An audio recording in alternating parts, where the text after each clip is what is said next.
The Gulf states feel betrayed by this war. This was not a war they asked for. This was not a war they were consulted in. And then they feel abandoned by the United States. Hostilities in the Middle East have reignited after President Trump said the ceasefire agreement with Iran was over. While the US sent strikes into Iran, Iran is striking countries across the Gulf. So we can now welcome and get the thoughts of Benoit, the Middle East correspondent at the Wall Street Journal. Hello and welcome back, Hello. Benoit. Good to have you here. So here we have a second heavy exchange of fire. The Gulf states substantially on the receiving end of Iranian missiles and drones, which is also an important feature of what's going on. Absolutely. So basically, if you compare with the previous diplomatic engagement, which was during the so-called GCPOA, more than a decade ago, where you had a gradual sort of progress towards the final deal. There was an interim deal and then sort of a final deal in 2015. Not one bomb was exchanged during that process. Here it's very different. If you do have a disagreement about the interpretation of the agreement, then you just resolve it by bombing each other. And you hope that whoever sort of bombs, more efficiently is going to have the upper end about the tweak of the peace agreement. So it's a very different kind of interaction that you're having, which seems to be, functioning for weeks now. Effectively alternance between talks and military engagement. And just so difficult to put any faith in what is being said publicly, Benoit. President Trump saying that Iran badly wants a deal, and obviously no word on that at all from Iran, which now seems normal. Well, that's becoming the issue of which Iran. Effectively during the war, you had a country that at the time had been sort of challenged, a regime that had been challenged, had had deadly protests in January 8, an economic crisis, was somehow, losing its grip on its population and was becoming very unpopular, and openly so. And suddenly the war sort of froze the political domestic front lines to one extent, and there was a lot of rallying from all sections of the population around the flag. And in a way, now that regime is addicted to a situation of tension. It makes, peace very difficult to manage. War is somewhat easier because everyone is rallying around it. So that basically means the negotiating team in Iran is struggling, right? They're struggling to convince the hardliners and even, the powers that be to have a final agreement for peace, because war is more efficient in some way in getting the regime together. So recognizing then that when we talk about Tehran, there are different layers, different camps in the capital of Iran. But of course, both sides, however you draw the lines, America and Iran, they both want to show that they're calling the shots, and there's no pun intended there. Trump is continually saying, Benoit, that Iran has been militarily destroyed, and he switches between describing the Iranian leadership as more rational than previously, and yesterday in Ankara calling them liars and scum. And meanwhile, you've got Tehran sticking to its claim, of course, and this is also a crucial point, of claiming and wanting to continue controlling the Strait of Hormuz. Absolutely, because now effectively where there's part of the picture that is not covered by the quote, Iran has been militarily destroyed, is indeed the nuclear program has been heavily damaged and Iran is no longer able to enrich. So what it has now, it had to find a new deterrent, and that's called Hormuz. That's a new, nuclear weapon, quote. And that means you really have to stick to it if you're Iran, right? That's your main way to influence the other side and to put pressure on the other side. And that's why they're basically so aggressively protecting their control about this waterway. As far as the weapons are concerned, the problem is they are fairly, easy to replace, the missile and the drones, especially the drones in some way. And so, they may have been damaged. A lot of infrastructure, launchers, missile cities may have been damaged or difficult to access. But, it's absolutely doable for Iran to rebuild that capacity. And meanwhile, Benoit, the markets, including the oil market, is reacting. But there's no great panic. What does that mean? Are traders now becoming used to this uncertainty? That's one element that the tit for tat has become the norm, and markets would consider it as temporary. I mean, the truth is oil is still flowing through both sides, both the Iranian side and the southern side around Oman. So all countries are still exporting. And until there is a complete closure either from Persian Gulf exports or a US blockade on Iran exports, the oil keeps on flowing. That's one dimension. The second one is there is a lot of alternative being found. A lot of pipelines are running to the west and avoiding the Persian Gulf. There's obviously more reliance, for instance, on typically South American production. So in a way, the addiction to Hormuz is also being reduced. And that really creates a challenge for Iran. What are they going to do when no one cares about Hormuz? All right, fascinating to hear from you, Benoit. Thank you, Benoit Faucon at the Wall Street Journal. Now, what is the thinking in the Gulf, among the Gulf states? They have different views, of course, and we'll explore some of that now. Mehran Kamrava is a professor of government at Georgetown University in Qatar. Hello to you, Mehran. Hi, how are you doing? I'm well, thank you so much for coming and talking to us. Can we just start with this? How hard have the Gulf states been harmed economically since the start of the war and the beginning of the Iranian attacks? I think the harm economically is tremendous.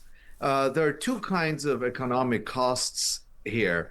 One is just in terms of sheer ability to export oil and gas, and that has been seriously hampered. And these oil economies up and down the Persian Gulf are incredibly sensitive to price fluctuations. So that's one area. But the other hidden cost is the fact that these are countries that rely on migrant labor of different levels of skill, everything from low-skilled, low-paid labor that builds the skyscrapers and the infrastructure to highly skilled laborers like myself, for example, or physicians, engineers, architects that might be considered white collar. And those creative classes are going to be much more expensive now to recruit. So the economic harm has been tremendous. And in many ways, we won't know the real costs for years to come. Right. As of now, then, who's been hurt the most? I mean, the Emirates have, in some ways, had the worst of the Iranian attacks, but different states have been hit too. Absolutely. First of all, I think we need to remind ourselves that wars have no winners, and the people who are bearing the brunt of this on a daily basis are Iranians who are being bombarded left and right. But here in the Persian Gulf, the countries that have been hit the most, first and foremost, are Bahrain, then Kuwait, and the UAE, United Arab Emirates. And what we've seen over the last 24 hours is that Iranian attacks have concentrated on Bahrain and Kuwait. Right. Okay. Now, again, the thinking in different states will be. It's certainly not a homogenous strain of thought. But how do you assess the way that these attacks and the war has impacted and changed the thinking of the Gulf rulers in their relationship with the United States and attitude towards Iran as time goes on? In some ways, the Gulf states feel betrayed by this war. This was not a war they asked for. This was not a war they were consulted in. And then they feel abandoned by the United States. So moving forward, I think what we're going to see is that these states will rely on their military protection, not just on the United States, but on entities like the European Union, on strategic alliances with countries like Turkey, South Korea, Pakistan, and others.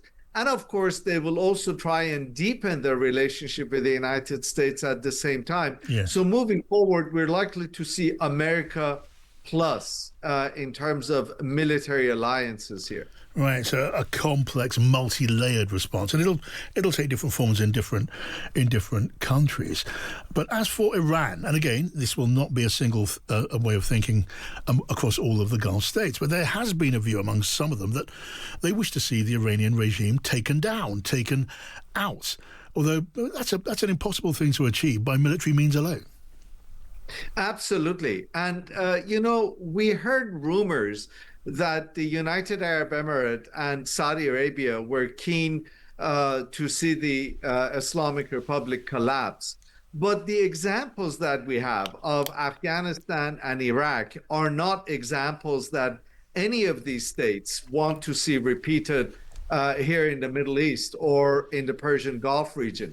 And so I think there's this awareness that Iran is there to stay and that it is best to come to some sort of conditional engagement, not necessarily appeasement and accommodation, but conditional engagement rather than try and attack it in the way that the United States has been doing. So, Mehran, what does conditional engagement mean when it comes to the use of the Strait of Hormuz, which is so vital for moving the Gulf states' oil? Well, if Tehran is to be believed, this latest round of attacks started when the United States violated the MOU and tried to escort ships outside of designated Iranian sea corridor. Now, that's Tehran's view, and so we don't necessarily know. Certainly, as the Wall Street Journal reporter just mentioned, Iran wants to hold on to some sort of administrative control over the strait. Yes. But these states are determined to impede that Iranian control, undermine that Iranian control. And so how that tension is going to be resolved, most likely through the intercession of Oman, I suspect. I think that's a space to watch, and that's something interesting to see how things develop. So the Gulf states that rely on the strait to move the tankers carrying their oil, they will not acquiesce in the payment of charges, whatever they're described as service charges or whatever it is, to Iranian to sail along the strait. Absolutely. But let's be clear. Iran has said it is not either charging fees or service charges or any other kinds of levies. What it does want is some sort of administrative control.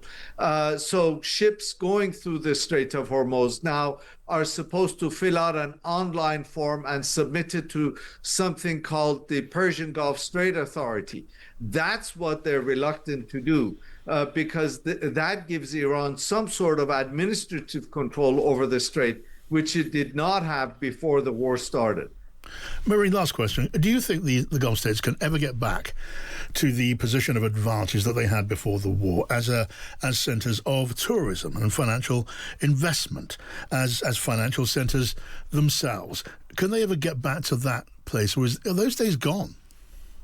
That's an excellent question, and I wish I had a clear answer. As someone who has lived and worked here in the region for 2 decades now, I do think that moving down the line, 5 or 6 years down, I think these will once again emerge, these countries, once again emerge as hubs of commerce, entrepôts to the region, rest of the Middle East, and as kind of these shiny examples of peace and stability that they have been. But it's going to take a good few years.